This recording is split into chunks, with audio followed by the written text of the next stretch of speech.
Hello, everybody. Welcome to WTF. Today we have Christian Younggren with us. He is a sales trainer at Kaizen Automotive Consulting. Christian, welcome to the show. Thank you. Well, Christian, thank you for joining us today. Why don't you give our audience just an introduction? Christian Younggren is my name. As you said, I got my own company called Kaizen Automotive Consulting. I've started in the business, if you back up a little bit, in 92.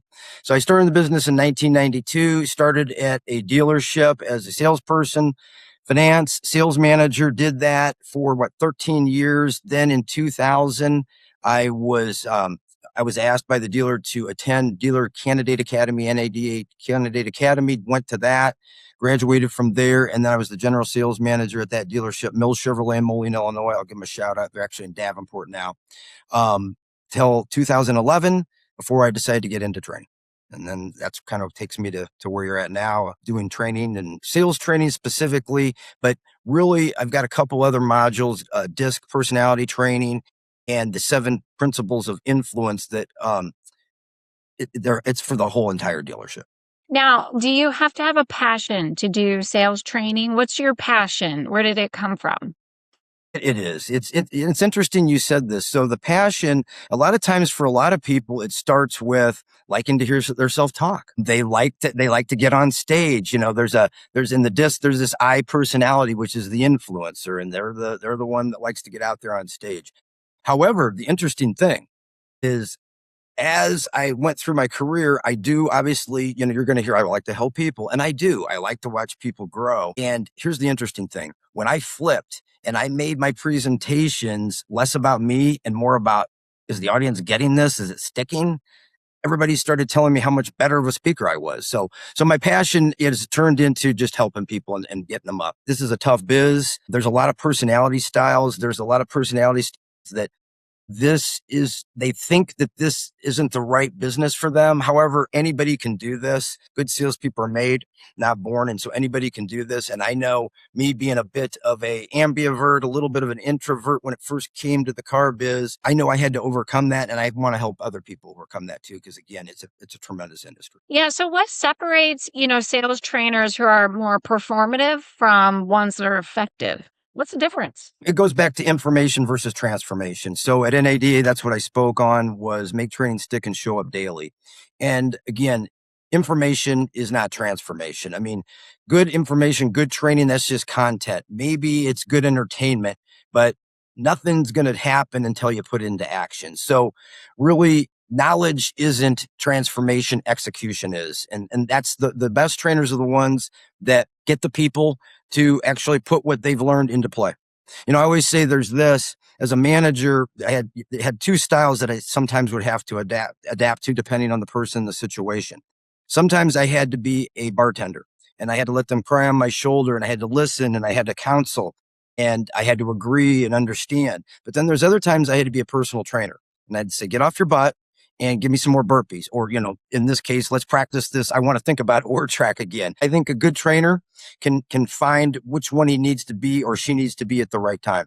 What's your strategy? Do you go in and it's sort of a one-time or once a month situation for a period of time? Or do you come in and is it like every day for a month? What's most effective, do you think, to making the training stick with the team?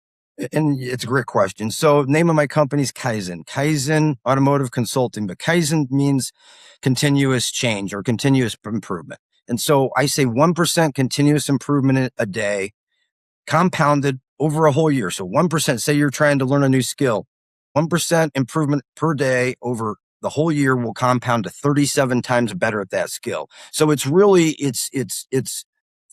I always say you got to go Kaizen it, meaning you've got to just take it in little steps, go Kaizen it. So if I can, obviously what I'd love to do with the dealer is I've got my workshops that are typically 2 days. The first day is the content, second day, a little content, and then we get into doing some actually putting into action. So really those 2 days are it's kind of like when I went to football camp. I went to football camp and they taught us these drills and we did these drills for 3 days, but that 3 days of doing those drills was not going to get me better. I had to take what they gave me, those drills, and apply them to do them on my own all summer long. And that's what was going to get me better. So when I do the 2-day, it's kind of like that. However, I always, being a person that wants to make sure it makes it stick. And also, I mean, it does help me with my business. And that is, I always suggest another option, depending on the store, but maybe a 90-day retainer, to where I come in and not just do the training, the initial training, I reinforce it with one-on-one training with the salespeople, whether it be Zoom or in person. I found when you can do one-on-one training, people are different when they're amongst their peers. And that's not really, when you negotiate a car deal, you don't have the whole dealership watching you and your 3 sales managers watching you. Typically, it's you and the customer. And so it's a lot different dynamic when you're doing a role play in front of your 3 bosses and your whole sales team, right? And so I found salespeople will be much more vulnerable, and it's much easier to train and coach them up when you're doing one-on-one sessions. And interestingly, Zooms work really well simply because in those situations, simply because I can record it and it's just me and them. And then I can take the recording and send it over to their boss. I can, in the middle, stop and show them some little lessons here and there.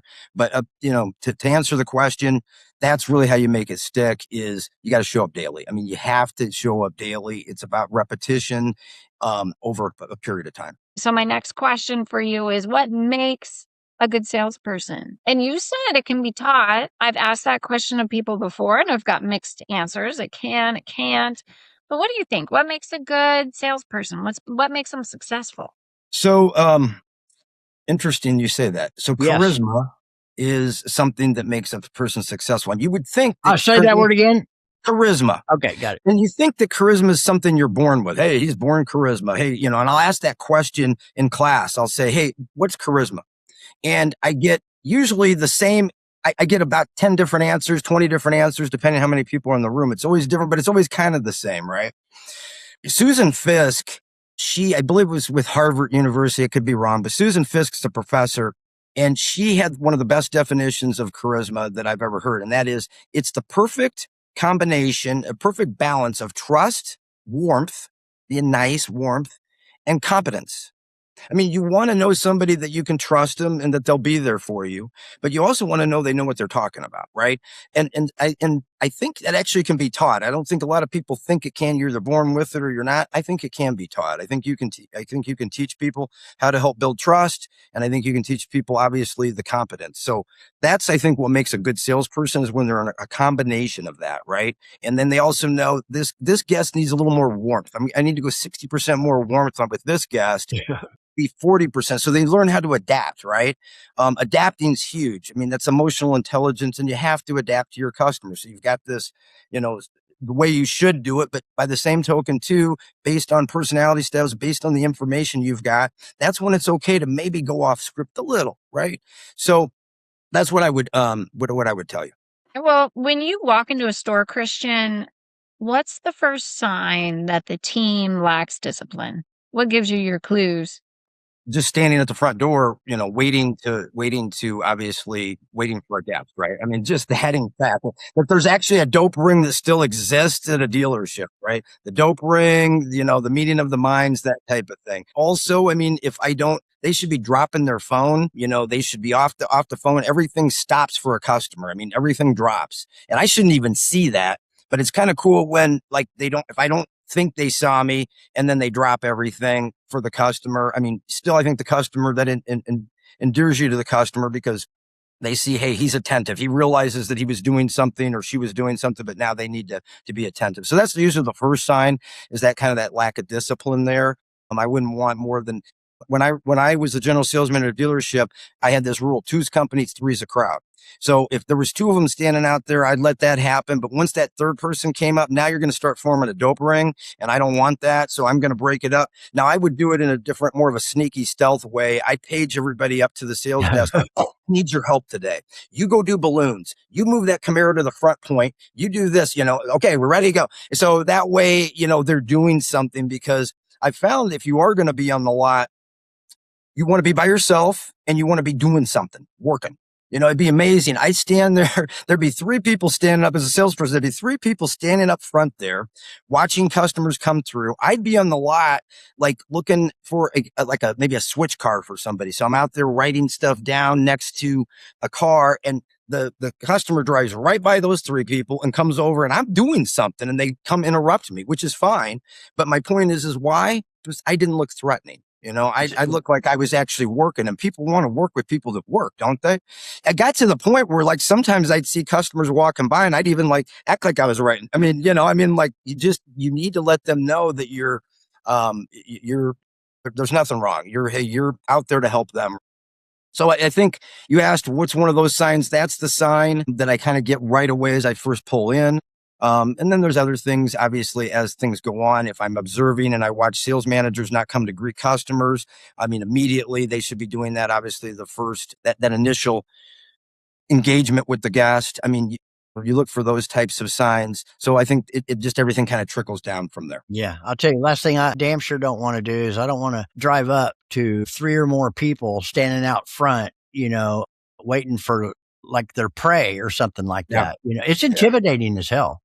It is. It's intimidating. In fact, customers, it was like a 20-year-old statistic, but I used to just talk about all the time. And that was one of their top pet peeves is salespeople standing in packs. You know what happened? You know what happened when you paged him, right? They thought you were going to turn a lead to him. And then you had to blow up balloons, right? Yeah. Exactly.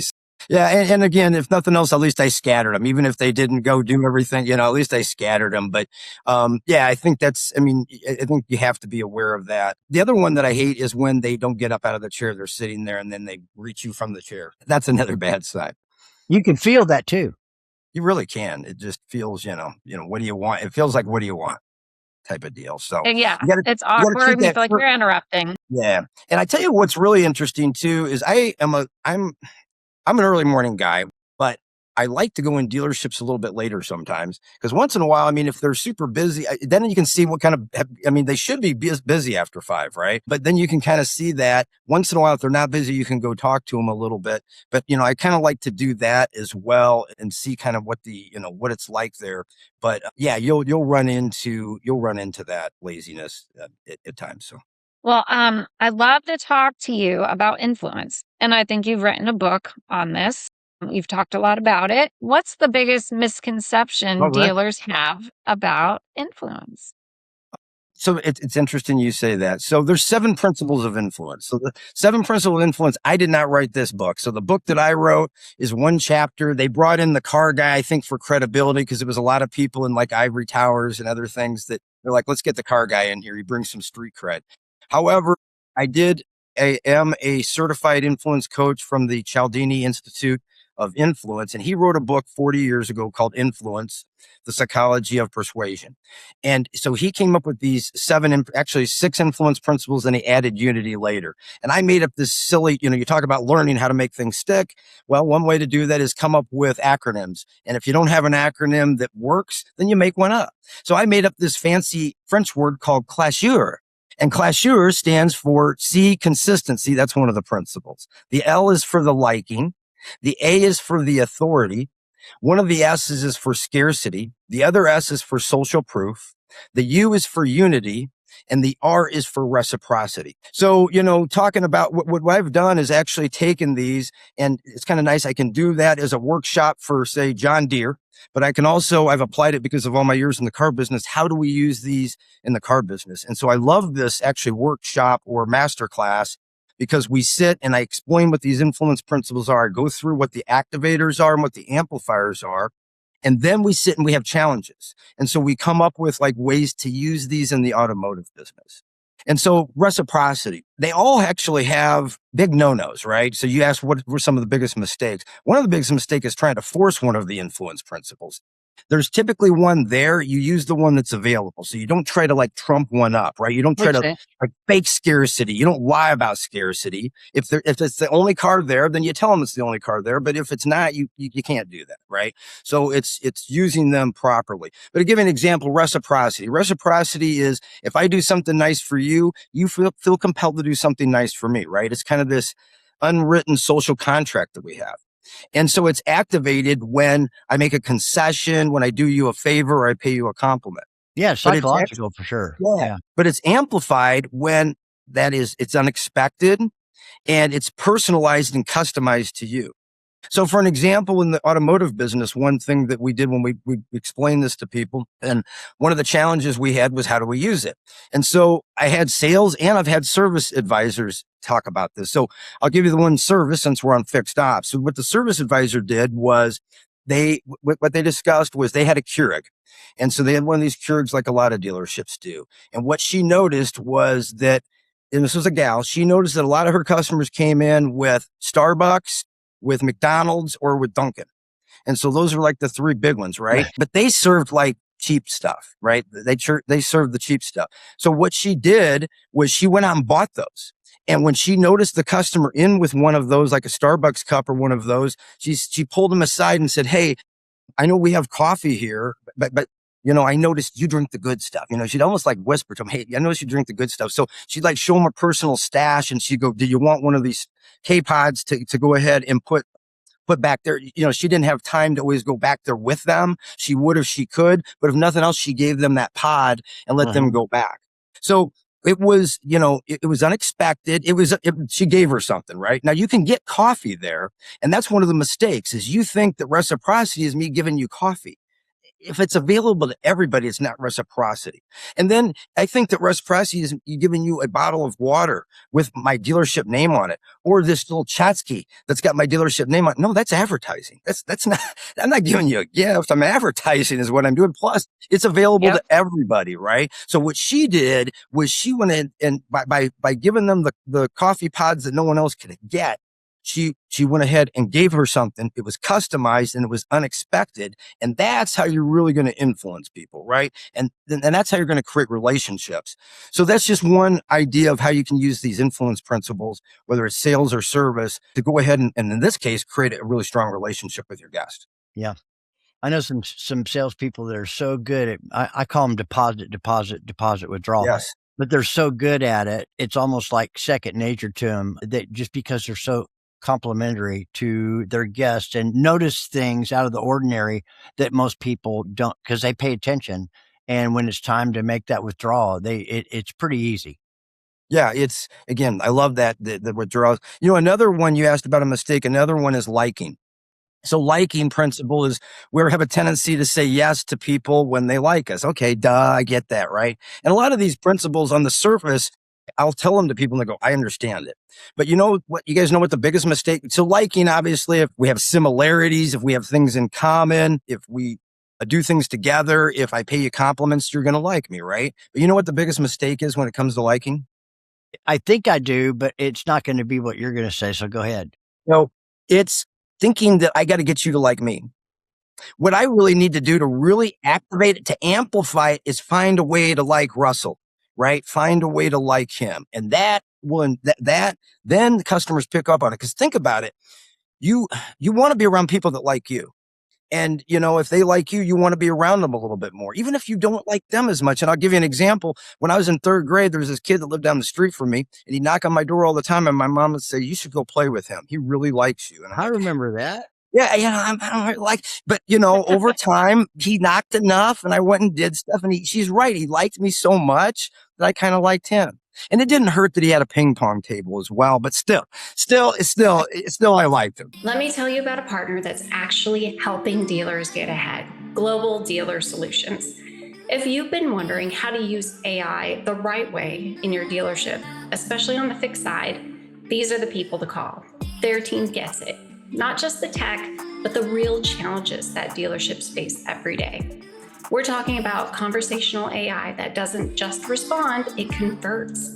It books appointments, follows up with service leads, even answers customer questions with actual relevance.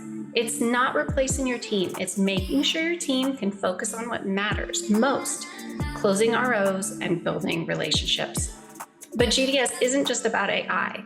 They train your staff, drive traffic, and tighten up processes so your results stick long after the tool is turned on. And everything they do is built around one goal, growth that is real. If you want more service traffic, better follow-up, and a partner that's always a step ahead, check them out. Visit gdsdealers.com, follow them on LinkedIn at GDS Dealers, Or just shoot them a message and ask, what would you do with my store? And see what they come back with. Global Dealer Solutions, process-driven, people first, always on it. Let's talk about follow-up. I'd love to hear your perspective on follow-up. What does great follow-up actually look like in the dealership today? Personalized follow-up. So you've got to know things about the customer. I mean, you've spent a lot of time with them. You know what we're fortunate in the automotive business because we get to ask so many personal questions. I mean, I had a friend that was a manager of a jewelry store. And I mean, they don't get too heavily into what they do for livings and those types of things. I mean, a little bit, but the cars, it's like we can ask so much personal information about these people. We should know a lot about them, where they're from, past cars, why they grew up where they grew up, what they do for a living, if they like what they do for a living, or if they don't. So, an example of what I call personalized follow-up. And I think, there's a guy, and I can't think of the book, but it's, like Enlightened Hospitality. And he wrote this book, and I think Danny Meyer's his name. And he's got some restaurants out in New York, and he talks about, I think, called like Enlightened Hospitality. Unreasonable hospitality. Unreasonable hospitality. Yeah. And it's like going the extra mile. Imagine that, Jerry. Go ahead. I knew you knew that, Russell. Nice. It's like going the extra mile, right? It's like going the extra mile. So I'll give you an example. We had a salesperson that was working with this guy that was he was younger, like in his 20s, and he was very proud of himself because he got put on the Illinois transportation team, highway transportation. But his job was to hold the sign. So he gets to hold the sign, right? He's holding the stop sign because that's kind of like the first level job. But anyhow, he buys this vehicle, and he'd been telling the salesperson how hard it was and how hot it's been. And they'd have this hot streak going on, right? And the salesperson sent what he's got to send, the thank yous and some of these types of things. But where he went the extra mile was in like about 3 weeks after the guy bought the car, he went out and found some Gatorade packets and just put them in an envelope and wrote a little note on it because the customer had been talking about how hot it was, right? Wow. And so he went ahead and he wrote a little note, post note on there, and something corny, but hey, hopefully you stay cool when it's on hot days, that type of thing. That customer became like a dealership groupie. I mean, he like would hang out there for oil changes and that type of thing. And so, I mean, he wasn't going to another place. So that'd be an example. I myself practice what I preach. So I hope so. Pardon? I hope so.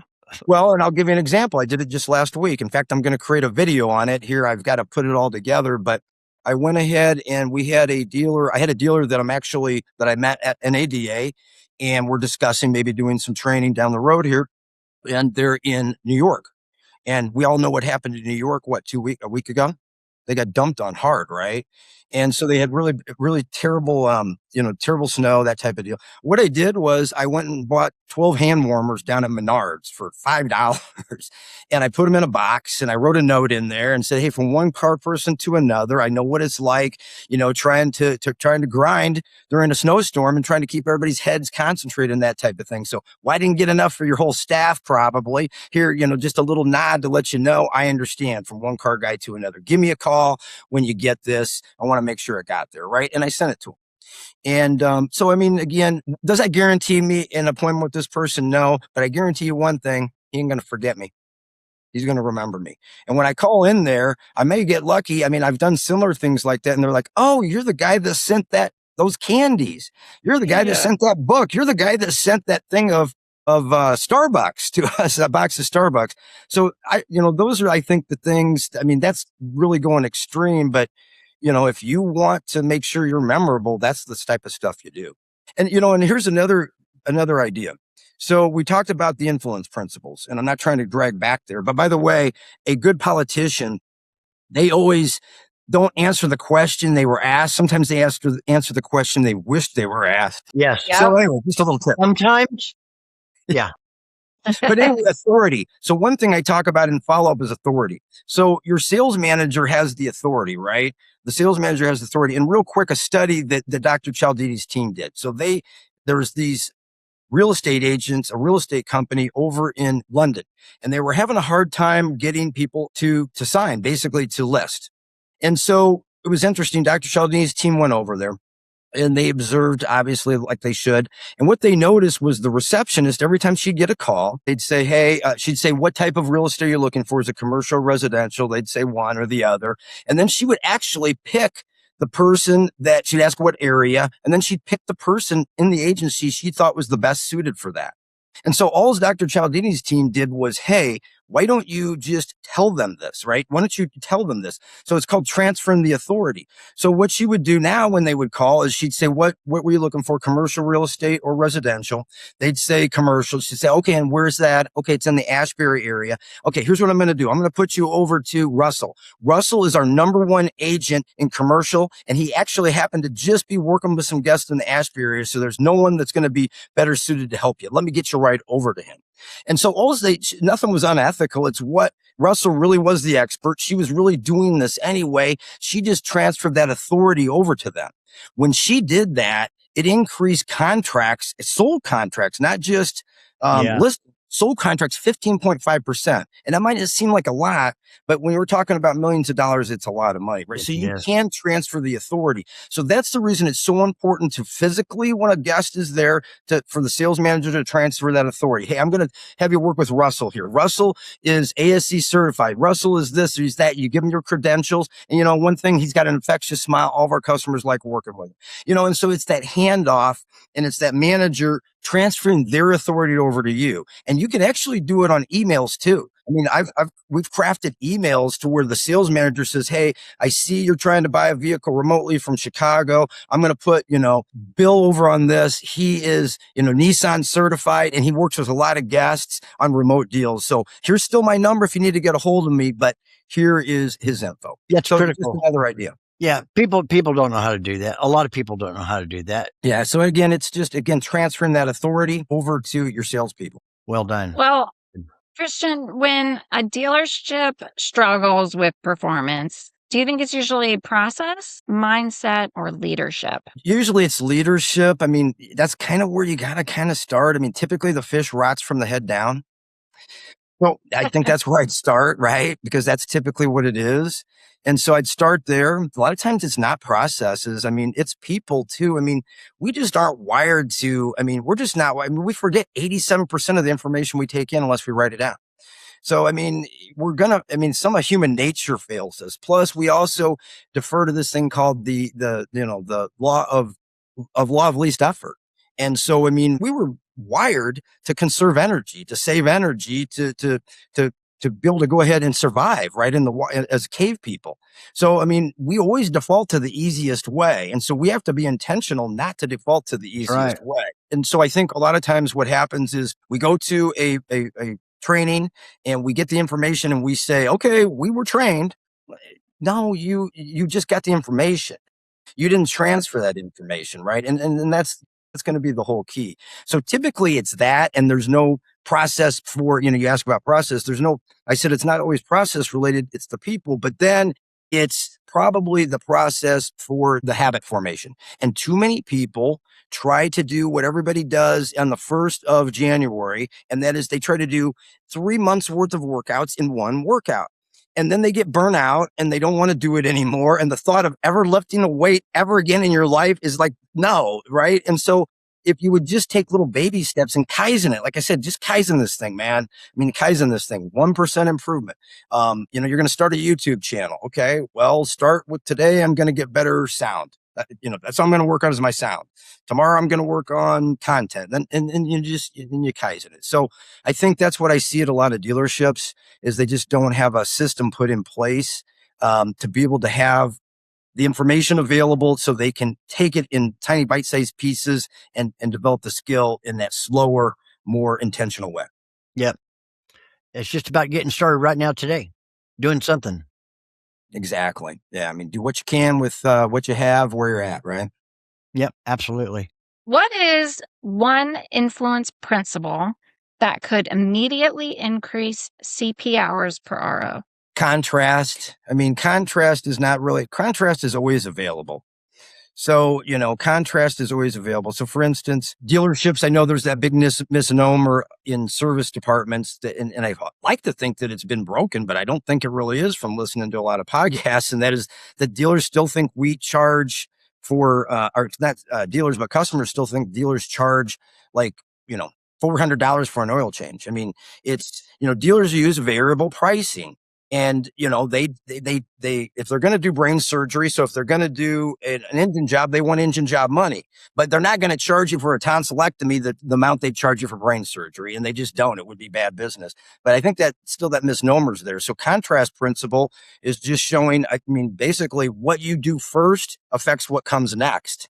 So I would take people back to, I would show my customers where if dealerships that have those rates posted. I think that's a fantastic idea. It's cool. Some of them are even doing it digitally where they it says it's updating in real time, that type of deal. But I think having that contrast, showing what the other people are charging versus what you are charging, I think that can be one of the principles that I help you. totally agree. Contrast is available all the time. It's always available. It's what you do first. It's even sometimes as simple as just, sometimes I'll tell a dealer, they'll ask what the pricing is and whatnot. And before I get into it, I'll go, well, I can't charge you $1 million. Or I can't charge you $100,000. And even saying that sometimes can affect them, right? Pause for a minute. I can't charge you $100,000, and then you go next. So I think that's a principle that it's always available. Sometimes the influence principles aren't available, but that one's always available. So that's Tell you what, Christian, advisors have 10 times the amount of opportunity at building relationships, which is critical because they see so many people, or salespeople don't see so many people. It's, some of the stuff you're talking about equally applies, if not even more, to writers because you have to develop that relationship really quick with them, or it is all about the experience and the money. And, it's like, if you don't meet their expectations, they're going to tell, there's a bad experience. They're going to tell more people about that than they will a good one. And if you meet their expectations, they're not going to go out of their way. You really have to exceed their expectations. Some of it they just expect. They expect, and it's like from a salesperson, they expect a thank you card. They don't expect getting Gatorade, but they expect a thank you card. If you're going to get that, you bought a $50,000, $60,000, $80,000 vehicle, you should be able to get that.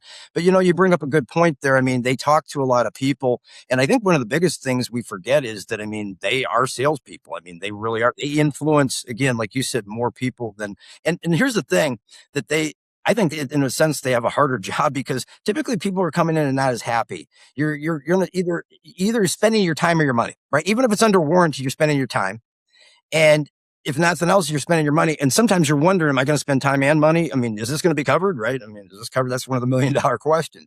So, that's a difficult thing. Now, salespeople have a different one. They've got to face that fear. The customer comes in and you've got that fear, right? But at least they're getting something that's a little more of a positive type of thing to whereas I think so. I think so too. It's a tough job. I've shared this before. When I used to work at Surf Drive all the time, and it was, honestly, I don't even know if it was a service manager, service writer. I think it was a service manager. But this woman came in, got out of her car. It was a heat case. It was a heat case. She came unglued, and I watched him operate, and what looked like, 5-10 minutes was really about 45 seconds. She unleashed on him and he just stood there, eye contact, make sure the distance was right, shook his head, didn't interrupt her. And it was probably really about 30 to 45 seconds. And then when she paused to take a breath, he said, "I apologize. Will you forgive me?" And that was so disarming in that moment. She started apologizing. It had nothing to do with him. It went on and on. It was an amazing display of human empathy. Yeah. Sometimes it's just not, he obviously had skills, but sometimes it's just not throwing any fuel on the fire. It's just shutting up. Anything they're wanting when they want you to engage. They're in pain. Something happened somewhere. They're emotionally distraught and they're unleashing on the first person they see for whatever reason, whatever the case may be. Actually, I found that those 6 words are the most powerful words in the human vocabulary. What are they again? I apologize. Can you forgive me, or will you forgive me? Will you forgive me? I like how you ask, because a lot of people say, "Please forgive me." And it's like a statement. You're asking you made it a question. And I think that makes it different. Will you forgive me? And it's a closed question. So it requires a yes or no answer. Yes, it does. You can't be vague with that. And that's where the reset came and the apology started on her side. I mean, it really is about the questions you ask and framing them. And I actually spent a probably inordinate amount of time in my fundamentals and beyond class talking about the different types of questions. And I even talk about the basic question of a closed question. There is a time you do want to ask a closed question because you want just a yes or no answer. So, no, I think that's fantastic. Again, it's not an easy job out there. No. It certainly isn't. Well, Christian, you're an ADA speaker and an author. What message do you feel the industry needs to hear most right now? Well, I think that right now we need to close the gap from what we say we do and what we really do. So if you listen to like certain people talk, you'll listen to somebody maybe on an interview, and you would think that the automotive business is right there in the 21st century, with remote deliveries and all that type of thing. But if you go into most dealerships like I do and like you guys do, it's not the case. So, I mean, it's like we talk a pretty good game when we know that, CNN might pick this up, or a big podcast might pick this up. So it's really, it's really meeting the customer where they want to be met. And we still, want to cling to these old school type things. But I think we've got to get to the point here where we understand that, again, we've got to meet them where they want to be met. And I think that's one of the biggest mistakes. The other thing is, I think, adapting to your customers. I mean, I talked about that emotional intelligence element. I think you're going to see more and more of that coming in training at dealerships. You've got the DISC personality style training. Just understanding the personality styles is going to help you, but that doesn't equal emotional intelligence. Nope. So I think, emotional intelligence. And so in DISC training, we talk about the platinum rule. You've got the golden rule, which you guys know the golden rule, right? And it's not those that have the gold make the rules, although that's the one. Yeah. Wait a minute. The golden rule. I want to do to you what you just did to me, and something like that.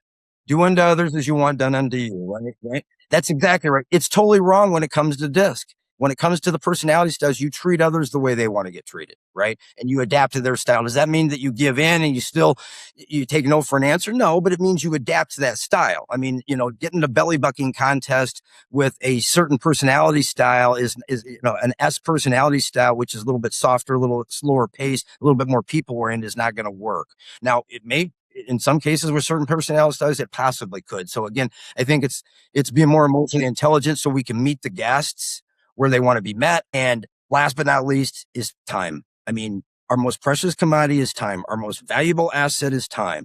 We can't get anything back. We can't get it back. It's something that makes us we all have in common, but it's also something that separates us because we all use that same amount differently. We all don't know when that time is going to be up, but all of us will someday not have that time anymore, making it, again, the most precious commodity we have.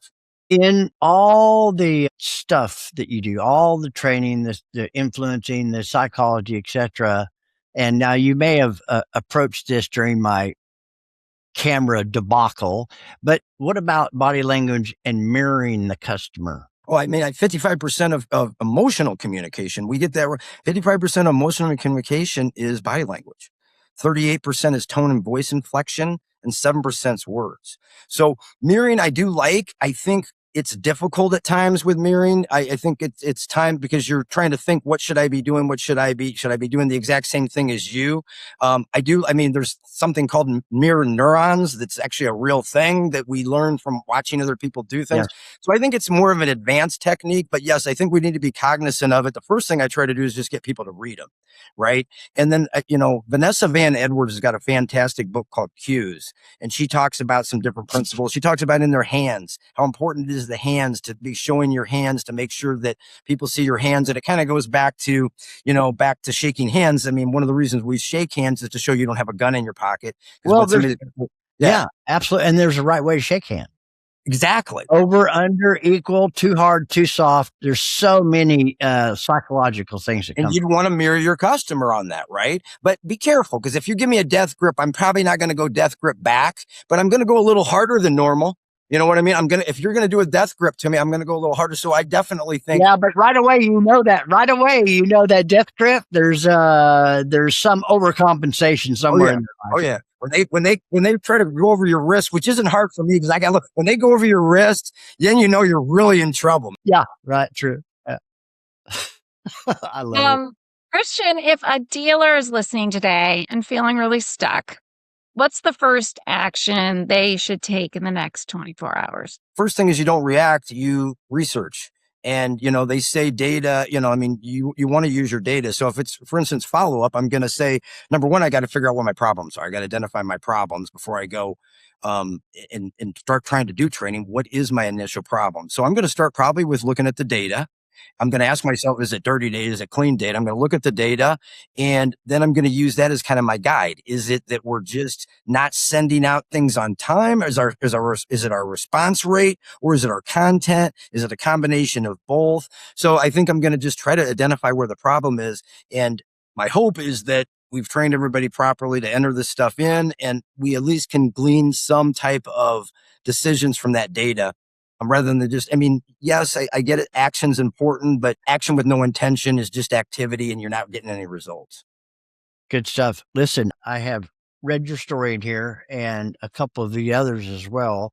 And I've gotten to know you over the last few years in different rooms and stuff and different engagements and so on. And I've heard and understand your story and, what happened, where you came from. What I wanted to ask you, was there something that happened when you had an aha moment, or the light came on, or somebody came into your life, or you hit a particular brick wall that, is there anything like that where things changed for Christian, and what that was that you can share with somebody? For me, it was the death of my mother. So my mother and I were extremely close. She was married and divorced 3 times. She raised me. So, I mean, shout out to mothers. So very difficult when she passed away. I was in the dealership for 20 years. She did roughly, not quite, just shy of 20 years. And her and I constantly talked. We talked a couple times a week, half an hour talk. I was a mama's boy. Okay. So I'm a mama's boy. Me too. And the one thing she really kept encouraging me is like, because I kept saying, I want to do 20 years and then I'm going to go do the training thing. And she kept saying, you should go now. You should do it now. You could train now. She sold my father sold real estate. She sold insurance. And she's like, we have insurance trainers come in and they're not half of what you could be, this, that, and the other. So the turning point was when she passed away. When she passed away, I did what they say you should never do. And that is I quit a 20-year job where I had 2 guys that were 20 years my senior, and I was going to be plumbed to be running the place and all this type of stuff. And I went ahead and said, I'm going to do what I really want to do. Not so much honoring my mother, it's just honoring her word and knowing that her intuition always guided me and she was always right. So I went in and did that. I mean, I walked past some money to go do this for a while, but it's what I really want to do. And I could go do a lot of different things at a dealership, but this is really what I want to do. So that was the turning point. Like I said, I did what they say you should never do, but I did it with calmness, and I did it with this feeling of, wow, I knew the magnitude of what I was doing. I felt this calmness and this presence that I was going to be okay. And I know it was her looking over my shoulder, and she still is. Yeah, absolutely. You just stepped right on out, didn't you? Yeah. That's what you got to do.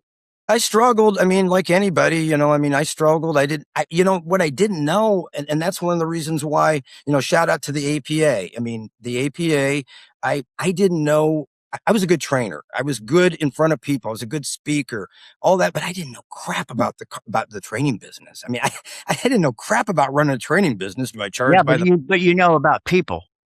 Correct. But I had to learn all that. And so that's where, standing up on shoulders of people like yourselves that have had companies for a while and could go, no, you need to look at it this way and you look at it that way. So that's been, extremely helpful as well, of going on your own. But yeah, you just got to go out there and make mistakes and see what happens, right? I mean, what is it? The why, I like the saying, and that is, I either win or I learn. I never lose. I win or I learn. I never lose. So I try to tell myself that all the time when I walk out and they say no.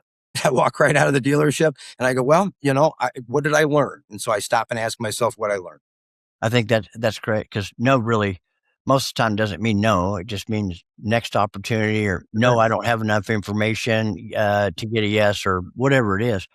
It's important that we examine that kind of stuff. And you strike me as the person that does that and teaches that as well. Yeah, sometimes to nauseam, but yeah, I analyze stuff backwards and forwards and each way. And then there's a certain point where I finally say, are you trying to control what you can't control, Younggren?